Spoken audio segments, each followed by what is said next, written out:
The night was supposed to be quiet, the streets empty, the air calm, and the small market asleep. But then a sudden glow painted the sky red and orange, and the crackle of fire broke the silence. The young man ran through the narrow streets barefoot, his heart pounding as smoke filled the air, the smell of burning wood and fabric twisting into his lungs. He turned the corner and froze. His father's shop, the little store that had fed them for years, was engulfed in flames. The windows shattered as heat poured out, wooden beams collapsed with thunder, and sparks danced like angry spirits above the roof. Neighbors rushed with buckets of water, shouting and crying. But the fire was too strong, too fast, too merciless. The young man's father stood in the crowd, his face pale, his old hands trembling, unable to do anything but watch his life's work turn into ash. The young man grabbed his father, holding him as the fire roared higher, but his eyes were not only on the flames. Across the street, under the glow of firelight, he saw them, the rivals. They stood with folded arms, pretending to look shocked, but their smirks betrayed them. Their eyes glinted with satisfaction. The young man's chest burned hotter than the fire. He clenched his fists, nails digging into his palms, rage boiling where grief should have been. The whispers started quickly among the crowd. "It wasn't an accident," someone muttered. "I saw them near the shop earlier." Another voice whispered, "They always wanted this shop gone. They hated his father's prices. They hated his honesty." The words traveled like sparks, adding to the flames of suspicion. The young man's heart twisted. He wanted to run at them, to scream, to strike, but he held himself still, his body shaking as his father leaned on him, too broken to notice. The flames consumed everything, the shelves of goods, the counter polished by years of hands, the wooden sign with his father's name carved into it. Every crack of burning wood was like a knife in the young man's chest. Every cheer of the fire was like the laughter of the rivals standing so smugly in the shadows. When the roof collapsed, sending sparks into the night sky, the father let out a sound no child should ever hear, a cry of a man whose soul was breaking. The young man held him tighter, his teeth clenched so hard they hurt, and in that moment, grief turned into something sharper. Rage, cold and clear, filled him. The fire had not just burned wood and walls, it had burned away the last part of his innocence. He stared at the rivals, memorizing their faces in the glow, and swore silently, so deeply it felt carved into his bones, that he would not let this stand. They thought they had won. They thought they had destroyed him and his family, but they had only lit the first spark of something far greater. The neighbors pulled the father back as the shop finally collapsed, a storm of smoke rising into the night. But the young man did not move, his eyes locked on the ashes, his mind already moving beyond sorrow. He saw not ruin, but the seed of revenge. He remembered every insult the rivals had spoken, every scheme they had played, every sneer when his father struggled to pay taxes. And now, watching them smirk, he realized this was no random act. They wanted his father gone, they wanted the shop destroyed, and they thought by fire they had erased his family's name. But the young man whispered to himself, words only he could hear, "You burned our shop, but I will burn your future. I will not strike in anger tonight. But one day you will lose everything, and you will know it was me." The crowd began to leave, carrying his father home in silence, but he stayed behind, standing before the smoking ruins until dawn painted the sky. He did not cry, he did not scream, he simply stared, letting the image of the ashes burn into his memory, a reminder of the promise he had made. The rivals watched him from a distance, one of them laughing under his breath. But when he saw the young man's eyes, cold and steady even in loss, his laughter faltered. Something about that look was different, something dangerous, but he shook it off and left with his friends. The young man finally turned, walking slowly through the streets, his body tired but his mind sharper than ever. He was no longer just a son of a shopkeeper, no longer just a victim. He was a fire hidden under ashes, waiting for the right moment to rise.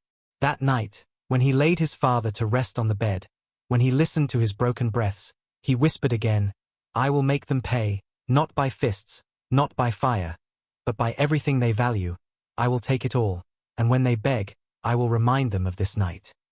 The promise echoed in his chest like a heartbeat, stronger than grief, stronger than fear, a promise of revenge born in flames. The morning after the fire was not filled with voices of comfort. It was filled with silence, heavy silence that pressed on every corner of the house. The father sat on the old wooden chair, his shoulders bent, his hands trembling as he stared at the floor, his eyes dull, as if the flames had burned his spirit more than his shop. The young man watched him, unable to speak, because no words could rebuild what had turned into ash. Neighbors came and left, some brought food, some brought kind words, but every step they took outside they whispered, and the whispers cut deeper than knives. Everyone knew the fire was no accident, everyone knew who had smiled in the glow, but no one dared to say it aloud. No one dared to challenge the rivals who now walked the streets like kings. The young man's fists clenched in silence, but he said nothing. He helped his father eat, he helped him lie down, and when night fell, he sat by the window, staring at the burned skeleton of what used to be their shop. The rivals moved freely, their business grew louder, their laughter echoed through the streets, and every sound was poison in his ears. People avoided looking at him, afraid of what his anger might bring, afraid of what the rivals might do if he acted. The young man understood. He did not ask for help, he did not ask for pity. He carried the weight alone, because in his silence he was already building something stronger than their fire. Days turned into weeks, weeks into months. The family lived in struggle, the father unable to rebuild, the son working in the shadows, taking whatever job he could find, lifting crates at the docks, carrying bricks at construction sites, cleaning streets for coins. His hands blistered, his back ached, but his eyes never lost their fire. Every coin he earned he hid, saving in secret boxes buried under the floor, never telling even his father, because this was not for food, not for survival, it was for the future. The rivals mocked him whenever they saw him, their words sharp, their voices loud enough for all to hear. The son of ashes, they called him, laughing as if the name was a joke. He never replied, never lifted his head, never showed his rage. He let them believe he was broken, because every insult, every laugh was fuel. At night he studied papers, contracts, numbers he borrowed from old traders who thought him harmless. He learned how the market worked, who owned which stalls, how debts chained merchants, how greed made men weak. He learned more than his enemies ever guessed, and each page turned was a brick in the empire he was quietly planning. His father grew weaker, trapped in memories of the shop, his health fading with his hope, but the son never showed his plan, never revealed his burning secret. He carried his father gently, spoke to him softly, and when his father asked in a tired voice, "Why do you not fight them? Why do you stay silent?" the son only answered, "Because silence hides fire, and when the time comes, they will not see me until it is too late." The neighbors thought he had given up, that he was just another broken man trying to survive, but some nights they caught a glimpse of his eyes in the lamplight, cold and sharp, and they felt uneasy. Years passed, and while the rivals celebrated their growing shops, the young man's silence grew heavier, more dangerous. He was everywhere yet unseen, working, saving, watching, waiting. The ashes of his father's shop still lay in the street, never rebuilt, a black scar in the heart of the market. People walked past it quickly, unwilling to remember, but for the son it was a reminder, a promise. Every time he saw it, his rage grew colder, sharper, more patient. And in that silence, he was no longer just a boy who had lost his father's shop, he was becoming something else. A shadow moving in plain sight, a fire waiting under stone, a hunter who knew his prey would never hear him coming until the trap closed. Years passed in silence, and silence became his weapon. The rivals had long stopped looking at him as a threat. They mocked him when they saw him carrying sacks at the docks or sweeping floors in the market, calling him useless, calling him broken, and each time he lowered his head and walked away. But inside his mind he was building walls of patience and bridges of revenge. He knew their pride made them blind, and blind men never see the knife until it is already inside them. By the time he was ready to make his first move, no one suspected a thing. He had saved enough coins to buy a small stall at the edge of the market, a forgotten corner where no one cared who sold what. He smiled politely, sold simple goods, greeted neighbors with respect, and pretended to be nothing more than a poor man trying to live. The rivals saw him and laughed. The son of ashes returns to sell scraps. They sneered, and their laughter echoed in the air, But he did not argue, he did not fight. He simply nodded and continued his work. What they did not see was how carefully he worked with the merchants around him, helping them when they were short of money, offering them loans in silence, taking small pieces of their ownership in exchange. One stall became two, two became four, and soon he owned an entire row, though his name never appeared on the signs. He used friends, strangers, even neighbors to hide his hand, building his power in shadows where no rival could see. At night, he studied more, learning how to undercut prices, how to draw customers away from greedy merchants, how to create shortages that only he could fill. Slowly, the market began to bend toward him, like grass bending toward the wind, and still no one realized it was him. The rivals mocked him louder, telling everyone he was nothing. But their own sales began to shrink, their profits began to fall, and they could not understand why.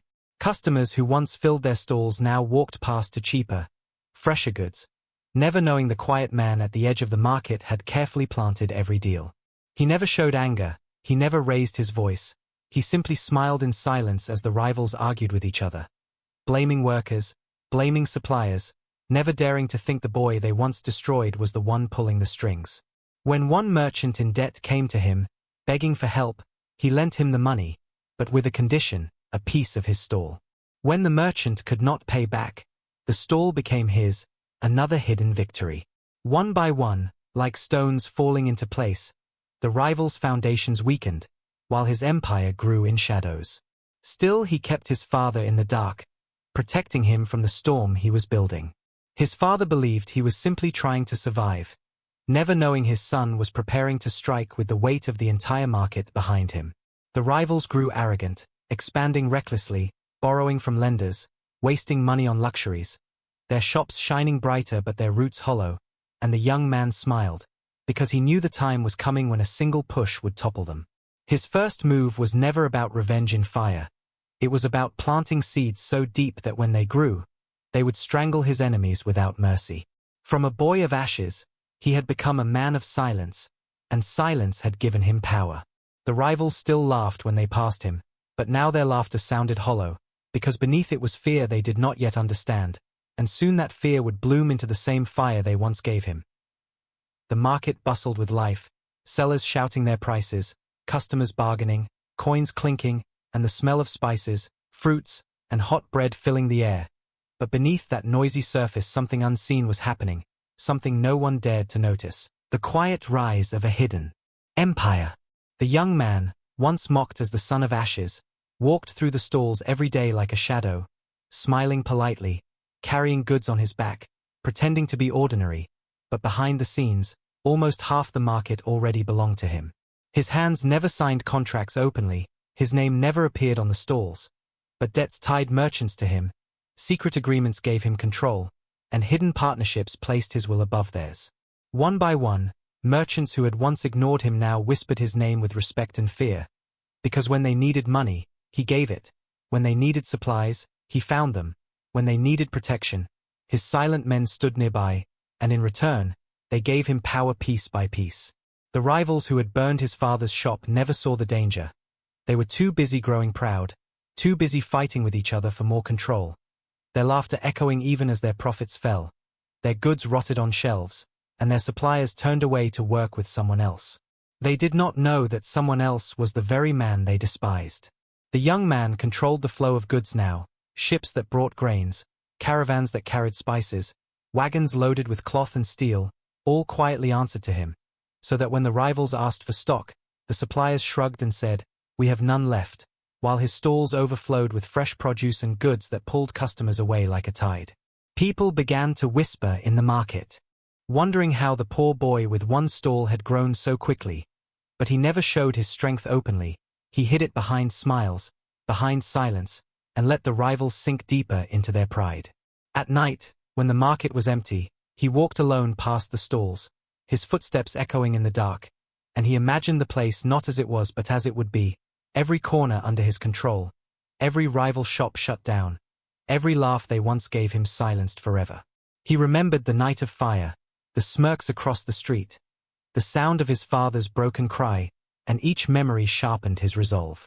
He had not rushed, he had not attacked with fists, He had attacked with patience, with silence, with cunning, and now his hidden empire stretched through the market like roots under soil, unseen but unbreakable.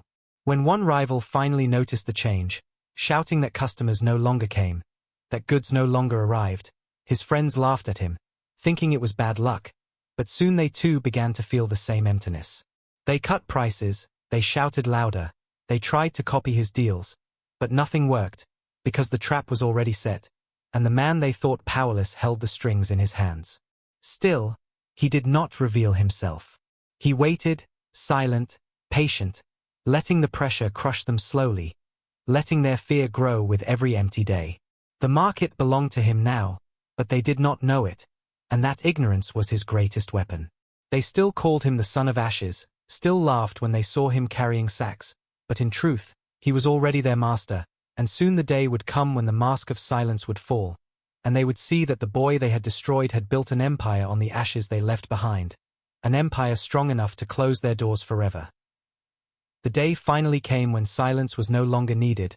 The market was crowded as usual, the air thick with noise, but beneath that noise attention pulsed, unseen yet heavy, for the hidden empire was ready to reveal itself. The young man walked slowly through the stalls, no longer carrying sacks, no longer hiding in shadows, his steps firm, his head high, and eyes cold. People turned to look, surprised, for they were used to seeing him bent with work, quiet and tired. But now he looked different, stronger, sharper, and in his presence silence spread like a ripple through water. He walked straight to the center of the market where the rivals' shops stood, their banners bright, their voices loud as they tried to drag customers back with fake smiles, and when they saw him approach, they laughed as always. "Look, the Son of Ashes dares to stand before us," one sneered, but the laughter died when he did not lower his eyes, when his silence pressed on them like a weight. Then, with calm words, he spoke, "Do you not see? This market is already mine." Confusion spread across their faces, anger followed, but before they could reply, merchants from every side began to step forward, bowing slightly to him, showing papers, showing seals, revealing debts signed away. One by one, stall owners admitted they worked for him, that he was their master, their supplier, their lifeline. The rivals froze, their faces draining of color as the truth unfolded before their eyes. The boy they mocked had built an empire right under their feet. Customers whispered, stunned, realizing half the market answered to him, realizing the goods they bought every day were controlled by the very man they thought powerless. The rivals tried to laugh, to deny, to shout, but no one listened. The silence of truth drowned their voices. They turned to their suppliers in desperation, demanding support, but the suppliers only bowed to the young man, for he now owned their contracts too. Panic spread in their eyes as the ground crumbled beneath them. The young man looked at them, his face calm but his words sharp. "The night you burned my father's shop, you thought you destroyed me, but you only gave me fire. Today, I return that fire to you." He raised his hand, and men stepped forward, his men, once workers, once shadows, now guards of his empire. They moved to the rivals' shops, shutting doors, locking them, closing them forever. The rivals shouted, begged, threatened, but their words had no power. Customers walked away, uninterested, merchants turned their backs, ashamed of ever following them, and the market itself seemed to breathe in relief as their rule collapsed. For the first time, fear filled their eyes, the same fear the young man had carried on that night of betrayal, and now it was theirs to bear. The people of the market watched in silence as their pride shattered, as their laughter turned into screams, and as the Son of Ashes stood above them, not as a victim, not as a beggar, but as the master of the market. The rivals had fallen, and the market itself belonged to the one they once tried to erase. The rivals stood in the middle of the market, their faces pale, their voices trembling, their pride shattered into pieces no one would ever pick up again. Only a few years ago they had laughed as the flames devoured the old man's shop, mocking the family as ash filled the air, but now they were the ones surrounded by silence, by locked doors, by whispers of shame. The young man stood tall in the center, his shadow stretching across the stalls that now all answered to him, his eyes cold but steady as he looked at them. The crowd waited, merchants and customers alike, all watching, all remembering the past and seeing justice unfold before their eyes. The rivals tried to speak, to beg, but their words stumbled. No one listened, no one cared. The young man did not shout, he did not raise his hand in anger. His revenge was not fire and fists. His revenge was silence, slow and heavy, the silence of power. He spoke softly, but every word struck like a blade. The night you burned my father's shop, you thought you destroyed us. But I built from the ashes. I built what you cannot touch. This market is mine. Your laughter has ended. His men, once common workers, now guards of his empire, dragged heavy locks across the rival's stalls, closing them forever. The sound of chains clinking echoed like thunder in the quiet air. The rivals begged then, falling to their knees, their arrogance gone, their voices desperate. But the young man turned his back, not out of cruelty but out of justice. My father cried that night, he said without looking at them. Tonight it is your turn. The crowd murmured, some nodding, some smiling, for they too remembered the cruelty of those rivals. And now they saw justice with their own eyes. The father, frail and older now, was brought to the market by neighbors. He looked around, his weak eyes wide with disbelief, as he saw the stalls, the merchants, the entire place bowing in respect to his son. For a moment, the old man trembled as tears filled his eyes. But this time it was not grief, it was pride. The young man walked to him, knelt, and whispered, They burned your shop, but I bought their lives. You gave me fire, I gave it back to them. The father gripped his hand, his broken spirit finally healed. The rivals were thrown out of the market, stripped of wealth, stripped of respect, stripped of the power they once abused. They wandered the same streets they had once ruled, now ignored, now laughed at, their smirks replaced by shame, their names cursed by the same people they had mocked. The young man stood where his father's shop had once burned, only now the ground was rebuilt, not as one stall but as the heart of an empire, the very center of the market that now carried his name in whispers. He had not just taken revenge, he had created something far greater. The market thrived under his rule, fair prices, honest trade, protection for the weak, and respect for the hardworking. The fire of betrayal had been turned into a fire of justice, and his laughter was no longer filled with pain but with victory. In the end, the rivals had thought they destroyed him, but they had only planted the seed of their own downfall, and the son of ashes had risen from the flames, not just to take revenge, but to close their world forever.